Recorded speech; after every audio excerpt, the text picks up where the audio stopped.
Medak BRS party జిల్లా కార్యాలయంలో మాజీ మంత్రి హరీష్ రావు ప్రెస్ మీట్ ఏర్పాటు చేశారు.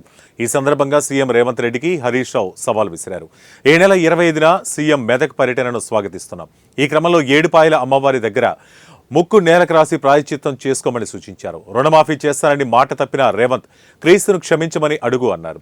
అయితే ముక్కోటి దేవుళ్ల మీద ఒట్టేసి సీఎం రేవంత్ మాట తప్పిండు. మెదక్ జిల్లాలో ఏ ఊరికైనా వెళ్లి రుణమాఫీ అయిందా అని అడుగుదాం. అక్కడ రుణమాఫీ అయితే నేను ముక్కు నేలకు రాస్తా, కాకుంటే నువ్వు రాస్తావా అని సవాల్ విసిరారు. అయినా ఏ ముఖం పెట్టుకుని సిగ్గు లేకుండా మెదక్కు వస్తున్నావు? మెదక్ జిల్లాలో ఒక్కరోజే 3 రైతులు, ఏడాది పాలనలో 400-500 నుంచి 500 మంది రైతులు ఆత్మహత్య చేసుకున్నారని హరీష్ రావు పేర్కొన్నారు. క్రైస్తవులకు ఇచ్చేటువంటి క్రిస్మస్ గిఫ్ట్ను కూడా ఇవ్వకుండా రేవంత్ రెడ్డి గారు క్రైస్తవులకు తీవ్రమైన అన్యాయం చేశారు.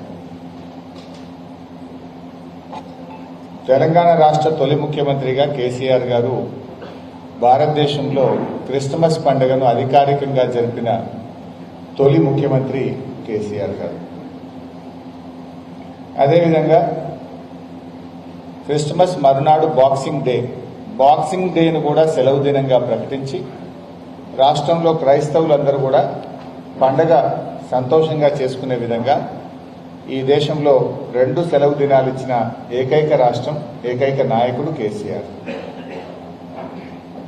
आज రేవంత్ రెడ్డి సర్కార్